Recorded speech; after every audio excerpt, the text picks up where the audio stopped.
convict's perspective. You all know the time of this smashing, dashing, sliding on through, striving, pushing, pulling, with a whole lot of energy, as you already know. Man, I got some stories to tell, but before we do that, man, please hit the like, subscribe, comment, do all those things to help support your boy, and hit the bell notification for future buyer content. So the last 2 months in prison, man, it's been fucking wild, guys. I mean, returning after like almost 20 years, it's been an interesting experience, and I don't wish it upon anybody, man. Let's get that clear. You know, I hope people could take something from the stories, not to make the same mistakes, and just to be watchful of your voices. But at the same time, you know, the reality of how things are and where they like to take you. And I'm going to tell you guys right now, I've always told you guys that I'm a survivor, man. I've been able to wiggle, and I've been able to move the way I do, and just, find a way to survive no matter what the situation. God got my back, I guess you could say, right? If you could believe in one, but there's something that allows me to continue to, you know what I'm saying? I don't know if it's just having my head on swivel, just paying attention to things and just being able to know how to maneuver or what it is, but you're going to hear a crazy story right now. We all knew eventually, stuff was going to come up about who I was, okay, in Arizona Department of Corrections. I don't hide from shit, as you guys know, but I don't advertise my shit either, though. Why would I do that? So, eventually, I get confronted by the agent Chicanos, and I'm going into details about that and what happened, because it's a crazy story. Now, when I came out to home, 2 days later, a close homeboy of mine, he's keen on, he's good, right? He's agent Chicano. And he asked me, hey, who knows you on this yard from California? I said, I'm not too sure. You know what I'm saying? There was a homeboy from AZ that used to watch the channel that I used to talk to, right? That came up to me in the channel one time and said, man, I used to watch your channel, man, and he shook my hand. It was a solid dude. He ended up leaving. Real good dude, man. Was really pushing the Christian line, so I knew it wasn't him. I'm like, you know what? I go, I'm pretty much from California, but, I try to blend in. He goes, okay. He goes,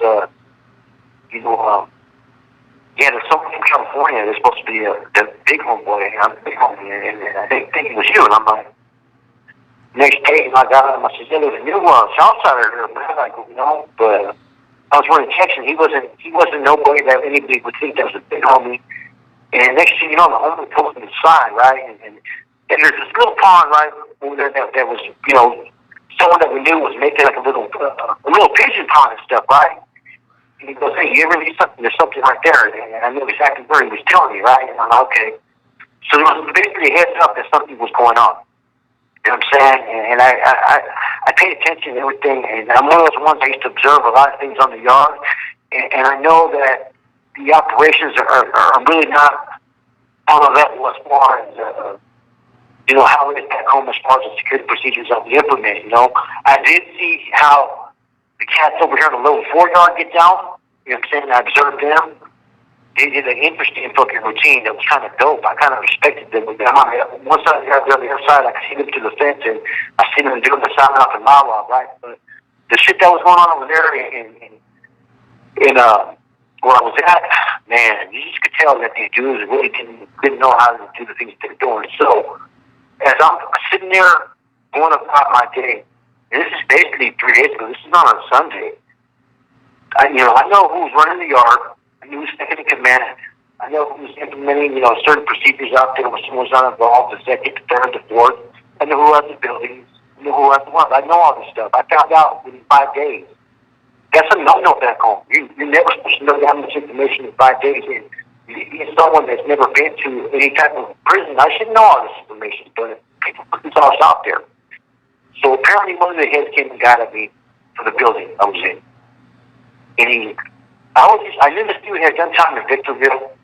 I know he did some time in Lewis, which is like a shoe in the feds, right? So I knew he had been around our people before, because one time there was some issues that were going on with the Africanos. He goes, I know your guys' politics are different. He goes, the issues with blacks to stay out of. Apparently he doesn't know our politics too well, because we don't really get involved in black politics either way. So he pulled me to the side, though. And, it's interesting because I never used to go really try to chop it up with these dudes that had the yard, because I'm going to be honest with you, I looked at these guys kind of as a joke. I'm being dead serious, man. You know, I didn't like the things I seen that was going on, but it's not my business. I'm just trying to blend in the best I can without bringing any attention to myself. And when I do bring attention, then whatever it's going to be, it's going to be. So he asked me straight up, and I was taken aback by this. You know what I'm saying? I was like, okay, wow. I thought maybe it was something that he didn't ask me, like, hey, man, someone has to go, or maybe, like, someone has to get a hot one or something like that. You never know. They ask you those things. And really, I'm not into doing any hot ones, you know, or anything like that, because this just isn't the line I'm trying to push. But he gets at me and he goes, you know, hey, what's your status with the ENF? And I was taken aback, like, oh, shit. You know what I'm saying? I said, I go, not too good. You know, it depends who you ask, right? Not too good, though. And then he goes, you know, what's it all about? I said, organizational business. Like, what is your fucking biz? And he kind of got me real upset about that. You know what I mean? He goes, well, there's questions and stuff, and we're going to have to look into some things, and whoa. I already know that the questions that they have is already answered. You know, they want to know if I was that too. You know what I'm saying? Asking me if I was NF and asking me if I was active or not. Not the words active, but just what my standards were within the NF. So apparently there was either someone that knew me, someone reached out to somebody, something. But I knew that was going to happen, as we already know. So I'm like, damn, now it's getting real. So I just soaked it all in, kind of walked away from it. You know what I'm saying? Okay, you know, let's see what's going to happen now.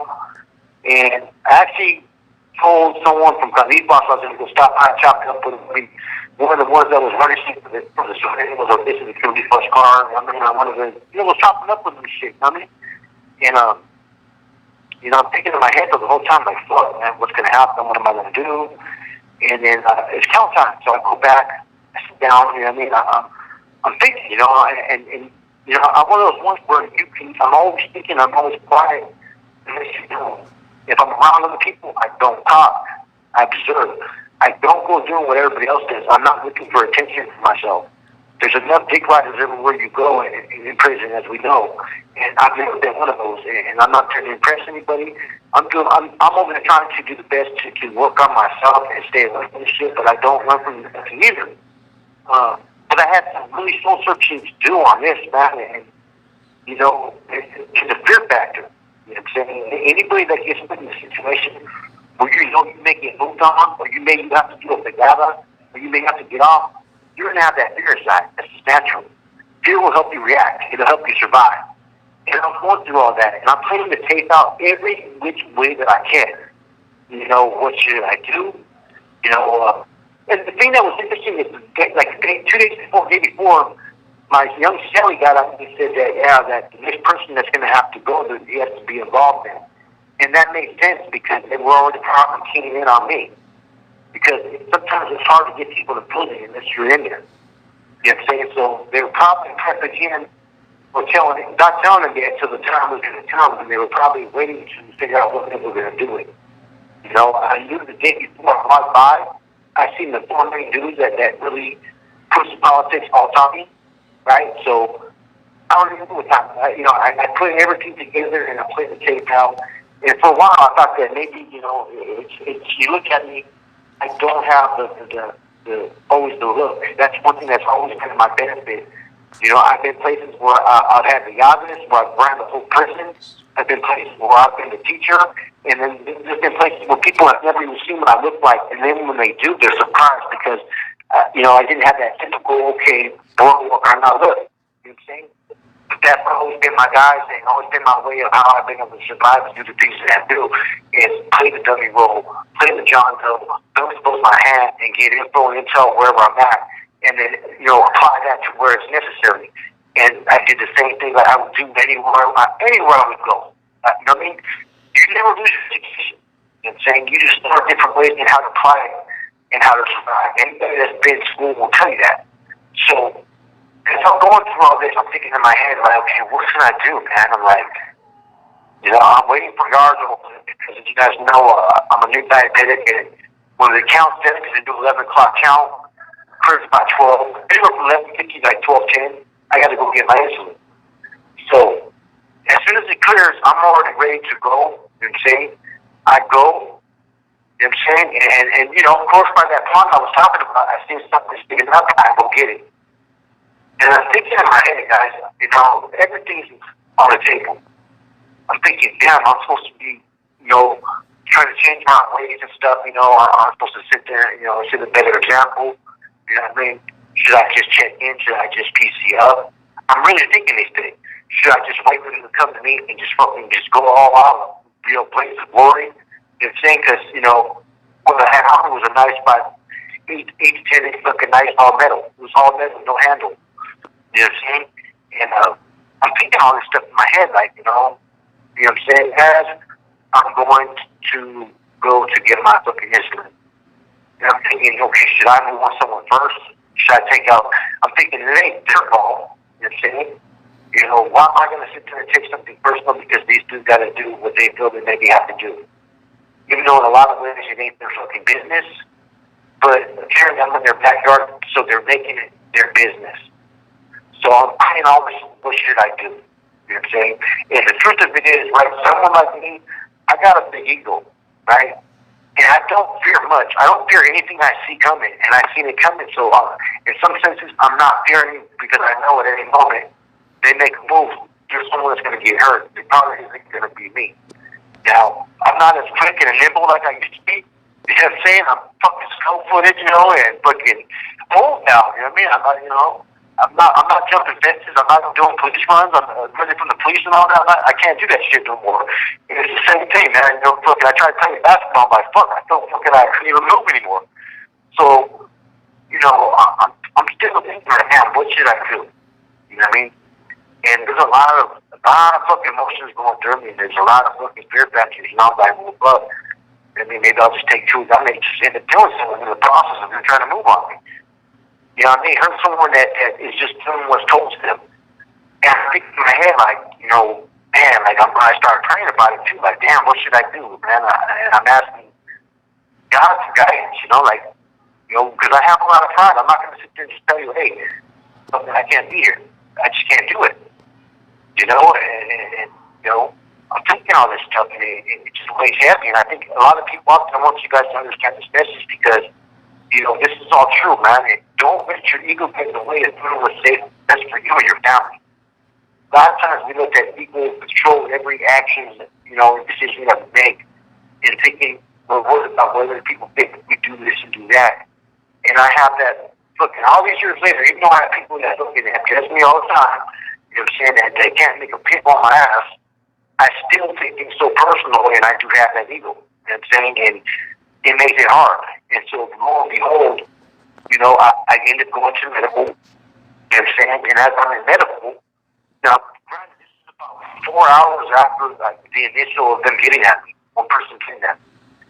And, I thought, I'm thinking in my head afterwards, like, wow, like, what the fuck are you telling me this? I'm thinking. You know what I'm saying? And this is stuff that's been talked about in the yard for a week. I kind of had an idea when hopefully got on me, but like, if I'm going to get God, you're not supposed to fucking tell me. Now you fucking alerted me and told me something, and I could have fucking sat there and just attacked one of your people or one of your fucking, if I'm going to go get someone, I might as well get someone who's in a leadership position. Because you told me. This isn't the way the game's supposed to go. So I'm looking at all this and I'm like, fuck, man. Do these dudes really know what they're doing? Why would they do this?